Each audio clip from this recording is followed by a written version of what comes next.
Welcome into the latest edition of ESPN FC. I'm Dan Thomas, joined by Craig Burley, Stuart Robson and Ali Moreno. Gab Marcotti will be with us shortly as we'll be counting down to the kickoff of the World Cup final. But we'll start by just reflecting, shall we, on Belgium against England. Of course, it was the third-place match today. Belgium with a 2-0 victory against Gareth Southgate's side.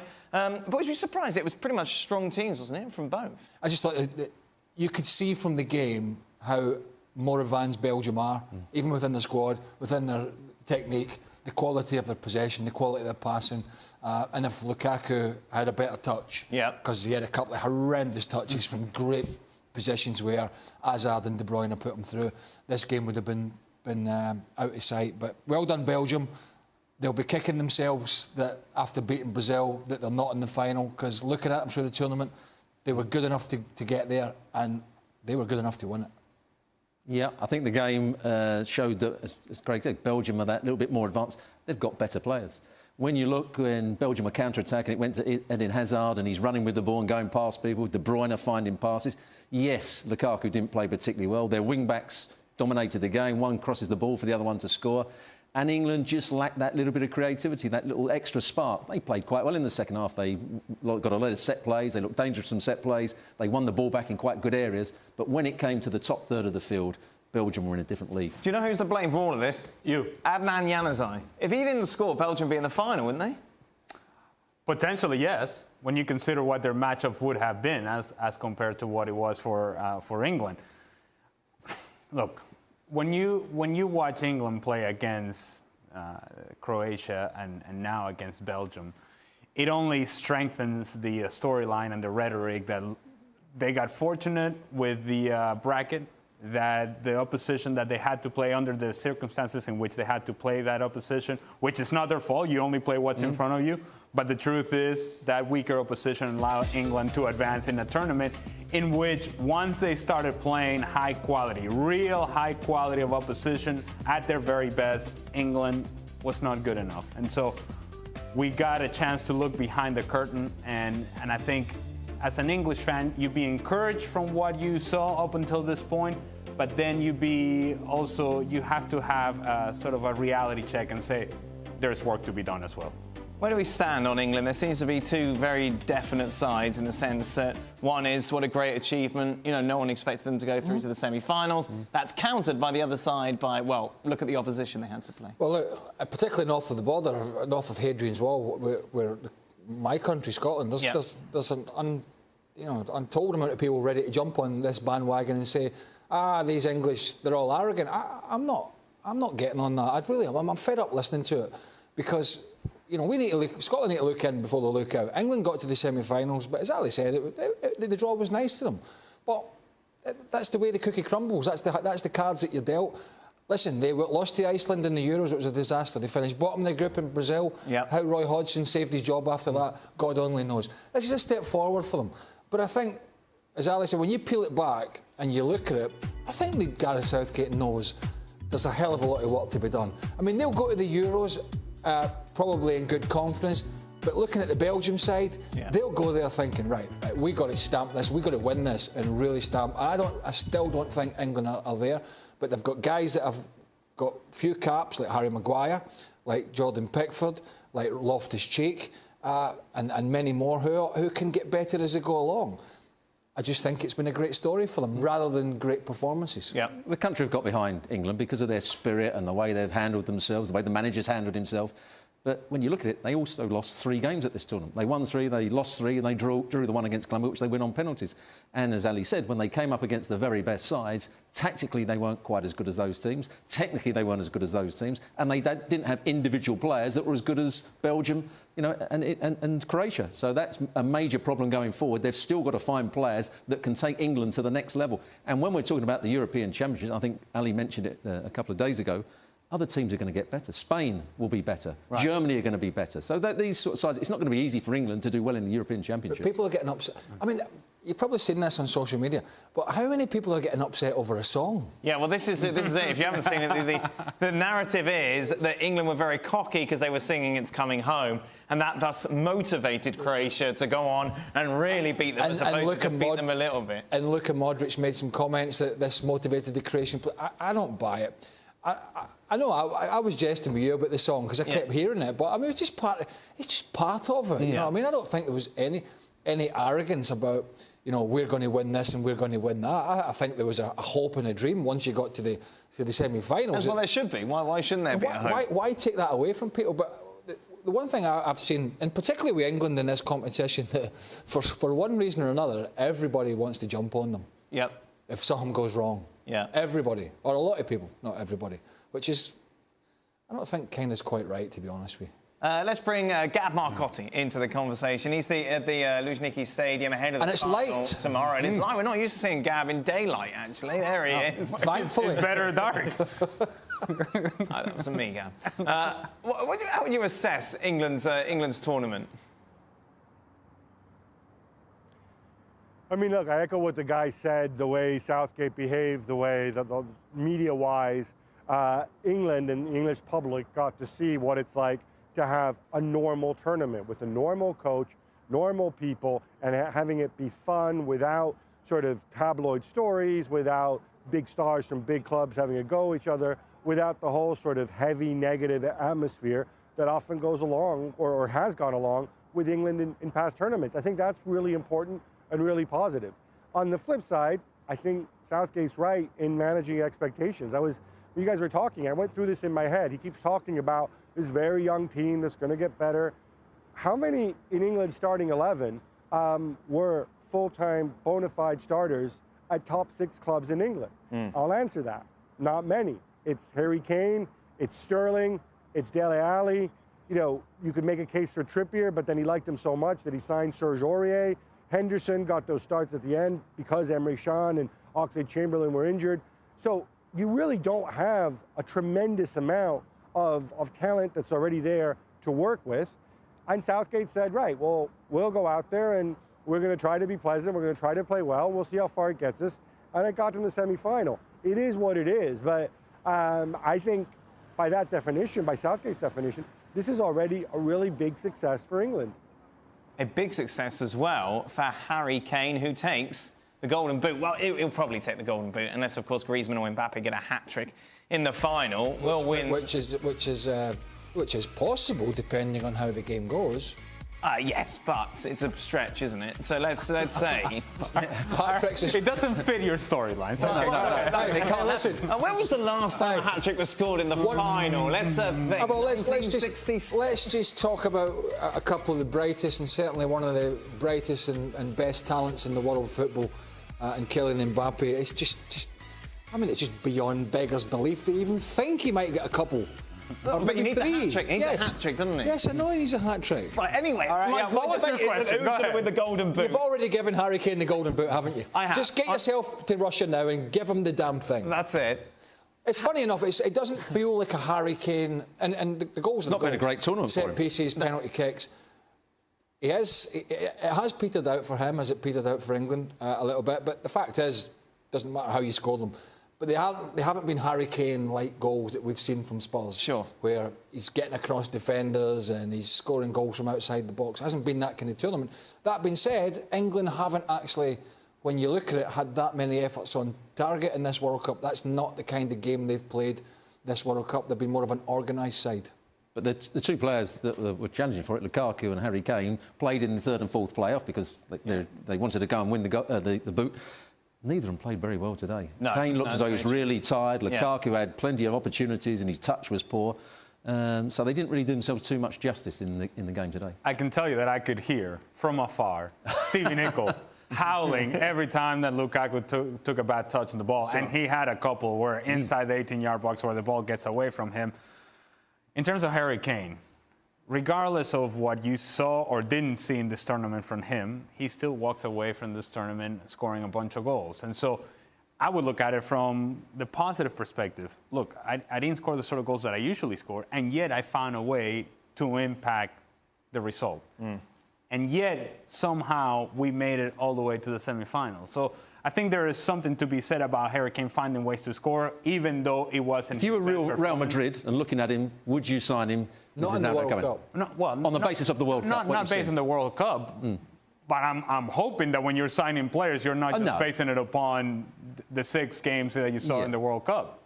But you still have a view on how he's played against the very top opposition, and you say it hasn't been good enough in the last 3 games. He hasn't done enough with the ball. Are you saying that if you were Real Madrid, you wouldn't sign Harry Kane? I think he's a good player, and he's been brilliant for Tottenham over the last 2 years.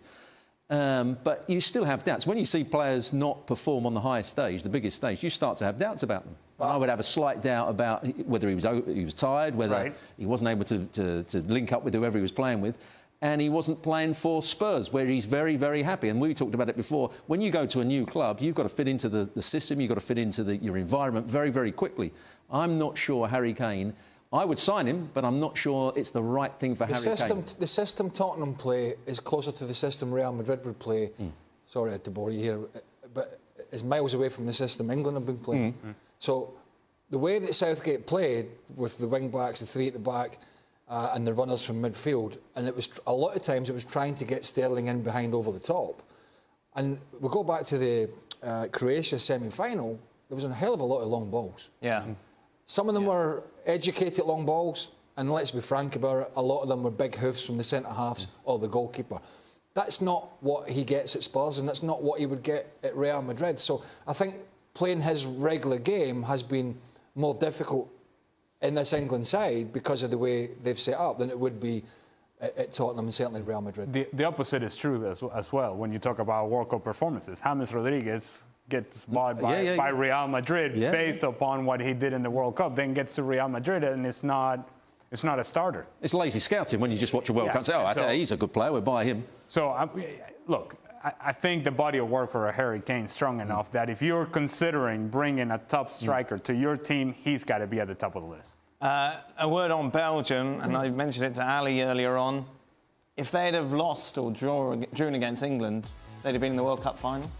Yes. Fair chance. Yeah, fair chance. I think they were a good side. I think Roberto Martinez made 1 or 2 decent changes, and we have to give him Martinez. We have to give him credit for the way he led the side and kept them in the same formation. He only changed the formation once, and that was for that brilliant performance against Brazil.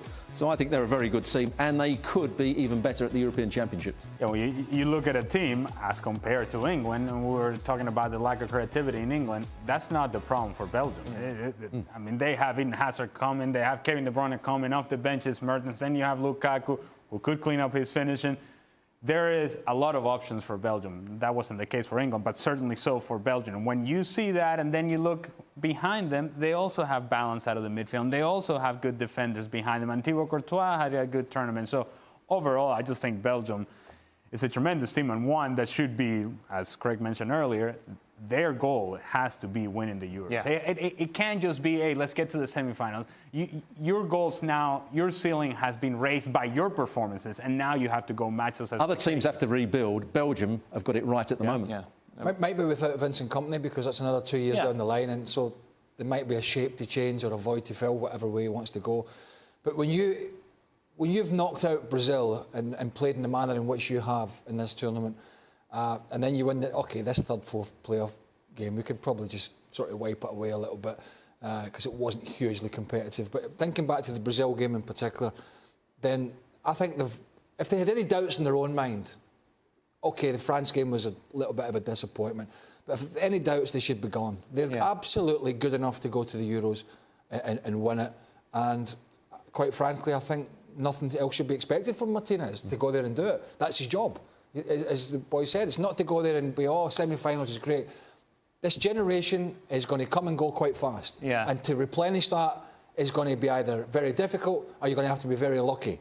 And I don't think we'll see this group of players coming through again with this quality. No Meunier, of course, against France. We saw him score today. He was great against Brazil.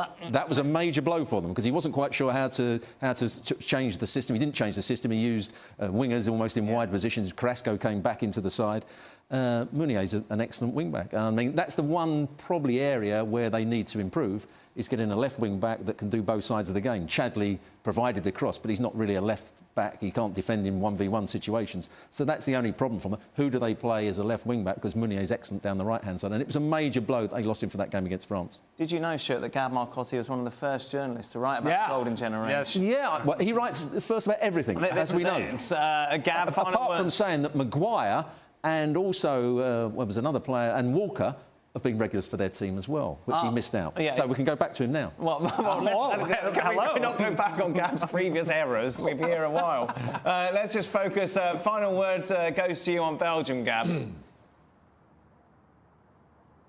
Well, Robbo, FYI, I did miss out Walker, but Maguire, I believe, doesn't play for a top 6 side in the Premier League. Not yet, anyway.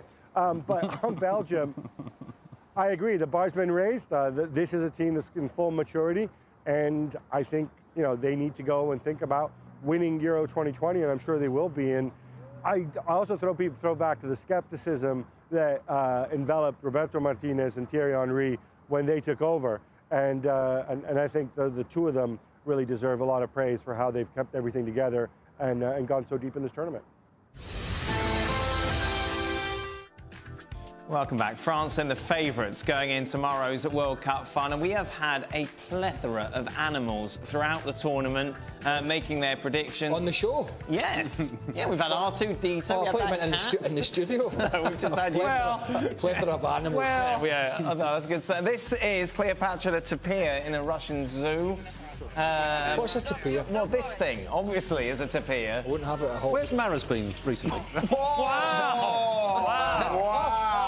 Bravo, you've been with us for too long. Not enough teeth. The tapir picked Croatia. Got a big enough nose, but it's not got enough teeth. Teeth. Is that naughty? So what did it pick? It's naughty. What did it pick? Croatia. All right. Cleopatra picked Croatia. Cleopatra? They go into this game as underdogs. They've exceeded all expectations. Yeah, I wish they had some money on them at that 30-1 at the start. Does that make any difference to them psychologically going into this game, given that no matter what happens, they're winners? They've kind of got this backs to the wall attitude, and I've talked about it from the victory over England, where they've called it arrogance from it in the English media. I don't buy into that, but they might have used it as some sort of inspiration. It's a difficult one.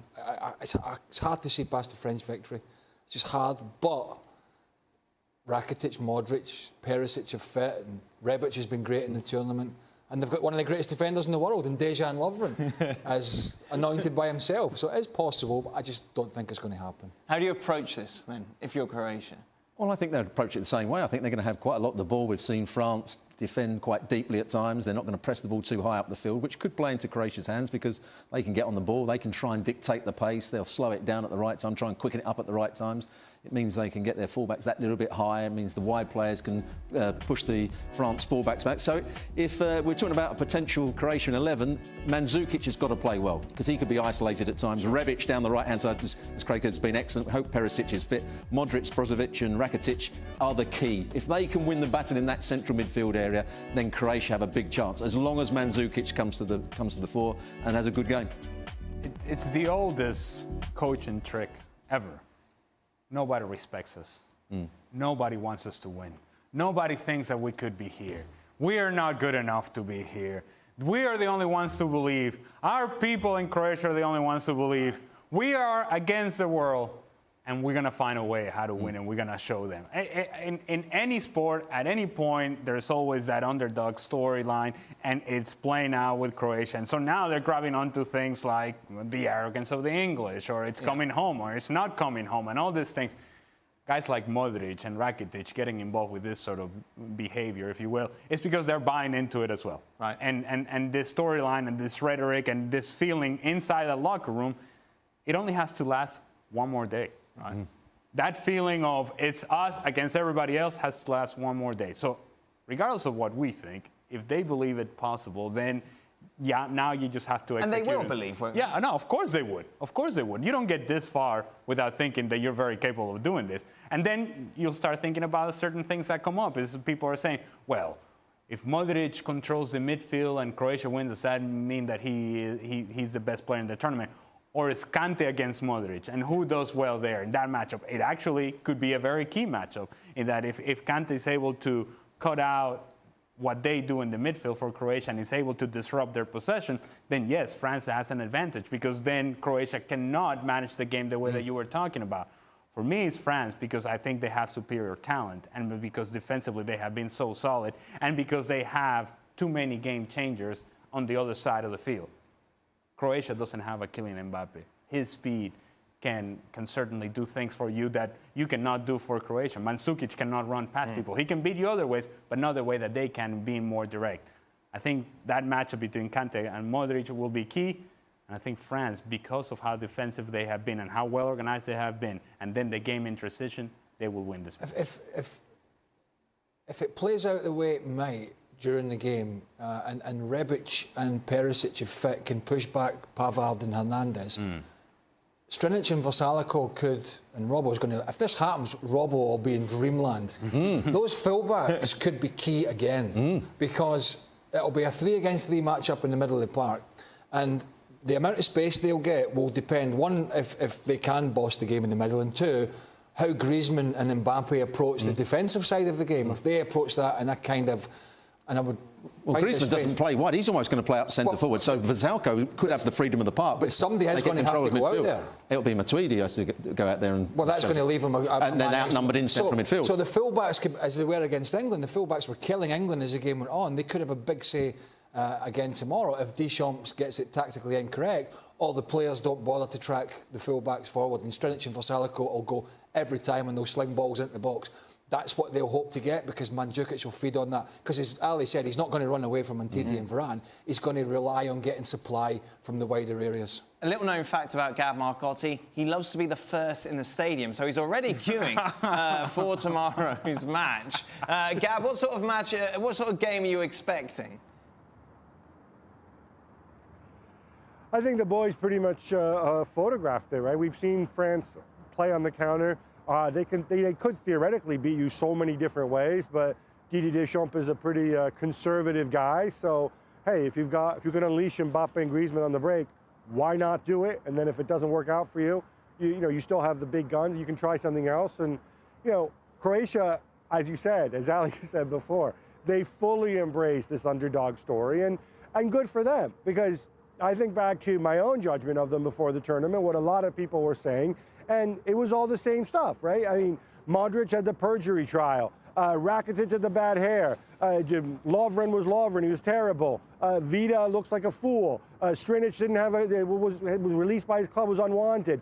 Mandzukic rejected by Guardiola and Diego Simeone. Perisic too inconsistent. Brozovic too crazy. Milan Bade unattached. All these guys, top to bottom. Ante Rebic is a guy who runs and runs and runs and runs, but then can't do anything with the ball. On and on and on and on. Right? This is all we heard. That was just your piece, Gab. That was just your piece. He's a guy who couldn't get a job anywhere. He had to go to the Gulf to get a job. Gab, save this. And this is what they're saying. This is what they're telling themselves, and they're here. Gab, save this for your dinner that you're going to. No, Gab's just going to be shouting that until kickoff outside the stadium. The list will continue. Who's going to win it, Gab? I think it's fantastic, guys. I think it's awesome. What's your prediction for this final? Look, I mean, obviously, France are a better team, and they should win it. But I'm certainly not ruling Croatia out.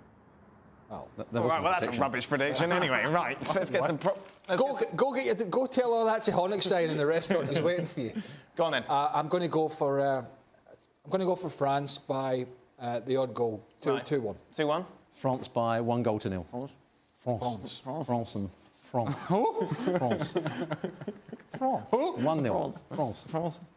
France. 1-0 as well. Although I do need Croatia to win if I have any chance to win the predictor. That's getting tight, isn't it? Because we all picked England the other day as well. Yes, you did all pick England. Yeah, indeed. Apart from Gab, who picked Croatia. There we go. Did he? Right then, we'll be here tomorrow. Until then, goodbye. Interesting stuff from Eden Hazard after that victory against England. After 6 wonderful years at Chelsea, it might be time to discover something different. Certainly after this World Cup, I can decide if I want to stay or go, but Chelsea will make the final decision. If they want to let me go, you know my preferred destination. We knew already for a while that Sarri was going to become the new manager. If he's a good manager, if he lets me win trophies, yes. Dries Mertens has told me he's a good coach. We'll have to work hard the Italian way, but we were used to that with Antonio too. Let's go out to Gab. Gab, it seems like everything is falling into place for him to go to Real Madrid, isn't it? Yeah, I mean, look, he's basically being very blunt and honest about his situation. I think Chelsea have been pretty direct about this as well. If he stays at Chelsea, he has to sign a new contract. He's not going to stay without a new deal, because that would mean Chelsea would lose him for peanuts. So the question is, can Chelsea put a good enough deal in front of him? And I think that's what he basically means when he says it's up to Chelsea whether I stay or whether I go. If he doesn't get the kind of contract that he feels he needs or deserves from Chelsea, or if he turns it down, then Chelsea will sell him. And I think the name on everyone's lips here is Real Madrid. It makes sense, doesn't it? The whole thing makes sense. Well, apart from the statement. Well, the statement obviously is players. I think my time has come. My time is probably up to time to go, but that's up to Chelsea. And if they want to sell me, and mind you, if he delivers me trophies, I might stay. But listen. At the end of the day, he's been there 6 years. It's been very fruitful for him. Changes are afoot at Chelsea. Sarri's a very good coach, plays an attacking way. I understand all that. But can any player really, if Real Madrid are knocking at the door and you're one of the top players, want to go and enhance his game, like Ronaldo did when he left? I'm not saying he's going to be the same stats, but when Ronaldo left United, it just propelled him. And I think it's time for Hazard to go and try and propel himself to that next level. Does he fit in? Just Real Madrid side? Yes, he does fit in, and I think it would be a good move for him because there's been times at Chelsea. Yes, he's had 6 good seasons, but I'd say he's only had 4.5 because there's been times where he's picked and chosen when he wants to play, and there's been question marks with the previous manager. There's been question marks with Antonio Conte that he didn't always go out on the field with the right attitude. If he goes to Real Madrid, you can't go out on the field with the wrong attitude. So he will have to play at his best week in, week out to win over the fans. Welcome into Extra Time. I won't start with any stories of friends and messages. No. He said it was Terry Butcher. But he mentioned it in the message and I completely misread the message. It was all my fault. Oh, yesterday? Yeah. It's always your fault then. I know. You've got to realise. Somehow. Your mock friend in Argentina. Friend. Your mocked up, made up friend in Argentina. My pretend friend. Oh yeah, it sounds very alike, doesn't it? Yeah. Terry Butcher. No, but he mentioned, so he said Robbo, blah, blah, blah. Terry Butcher was a player manager. He got the reddest red I'd ever seen, but I thought he was talking about Robbo. But obviously, You've got to read it properly, haven't you? Yes, it's my fault. Favourite final World Cup game of all time? Did you hear this yesterday, Dali? I did not. So I have no idea what you're talking about. Right, well, here, I'll He's going to recap. I've got a quick synopsis. Right? He had this really boring story.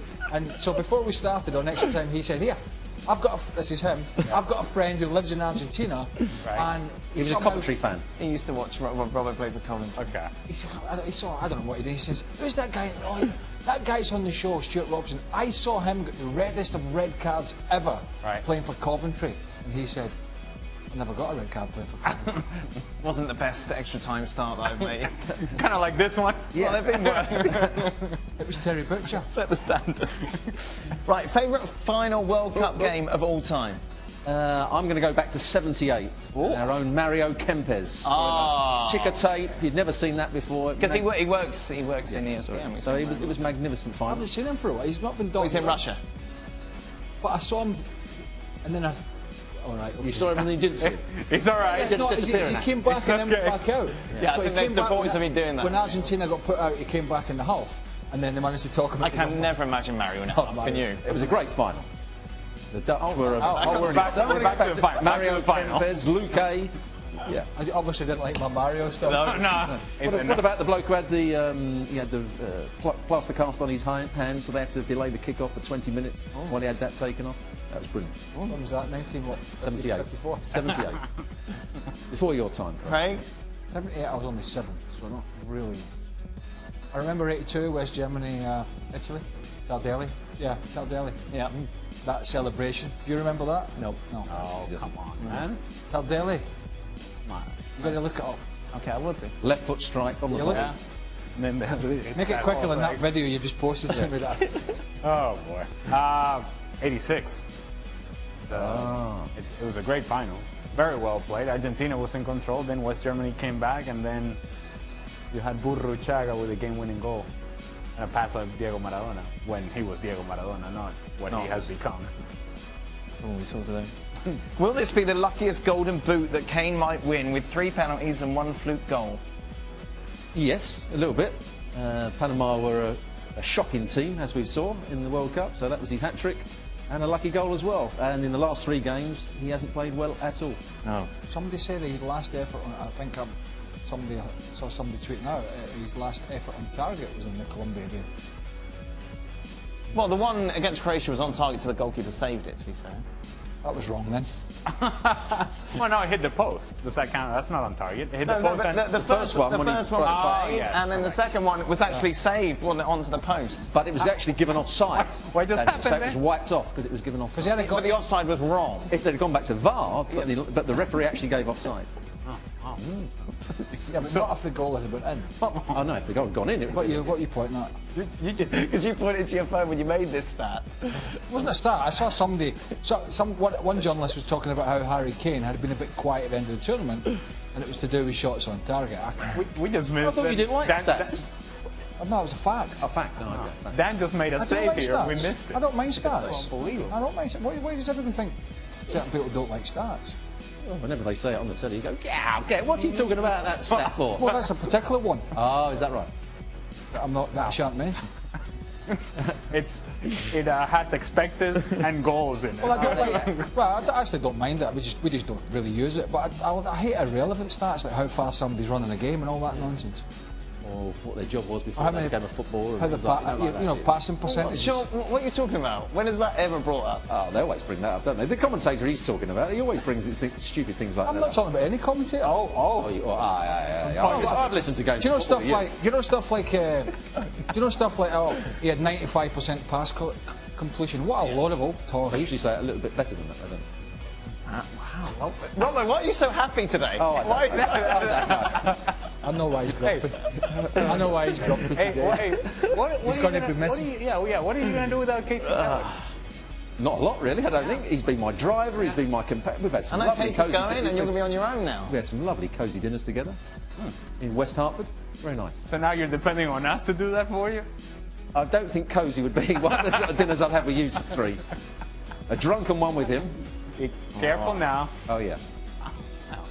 You just got excited, that's all. Has Rashford taken a step down over the past year, in your opinion? Oh no, wait, sorry, I've missed one. England evidently lacks a creative midfielder that can pass the ball and create chances from open play. Who do you think can fill that gap? Well, if you like it, then... Well, there's no one, is there? There isn't anyone. That's the whole point. No.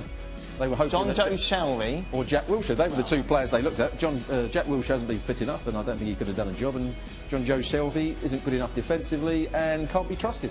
That's it. Adam Lallana, but he's not really a central midfielder. No. He can play a pass, Yeah. but he hasn't been fit for it. Not many would be the answer. No. Has Rashford taken a step down over the past year, in your opinion? Is his future away from United? He's taken a step down in the last year. I don't think he's played particularly well. He hasn't been given that many opportunities to play in the right position. I think he's a centre forward rather than a wide player. Should he leave? I think he may have to leave to fulfil his potential. It's a big yawn, Craig. Yeah. How do you differentiate yawns? Well, you can do a Small yawns or big yawns? Yeah, you can do a little subtle yawn, can you? I did see that Shaka was really preparing for yesterday's show. Yeah, Shaka fell asleep. Speaking of yawns. I did catch him. Good thing was, no one made a big deal of it. No, not at all. Not at all. He did come in and he was like, I've just seen your tweet. He was all right. Will Pogba continue his World Cup form with Manchester United, or is Mourinho's tactics holding him back? Well, we'll find out this year. When they go and splurge some cash on some new players, which they will. See, Daley Blind's just leaving, Yes. back to Holland. So they're going to have a bit of a revamp again, so the proof will be in the pudding. He's a top-class player. I think he'll do well for Manchester United this season. Do you like the idea of the next World Cup being in December? No. I don't. No. I mean, when you consider, first of all, tradition and all these things, but then just the whole schedule, how it's going to shift things around. And it's not like leagues are the most organized to begin with, without this change. Now you put this change in place, and now you have to compact games in and around this. And I don't want to hear about then when we play Champions League the year after, when they said, well, there was no winter break, so... Chaos. Chaos. Chaos. Chaos. Chaos. Chaos. Chaos. Chaos. But you couldn't play the World Cup in the summer in Qatar. Well, why did you give it to them in the first place? They shouldn't have given it to them. That's absolutely wrong to give it to them. It is the World Cup final tomorrow, ladies and gentlemen. We will be here to give you all the reactions to France against Croatia. Be sure to join us. Hey, by the way, when the World Cup finishes, we're still going to be here. Like a bad smell on ESPN Plus. I'm not sure about that.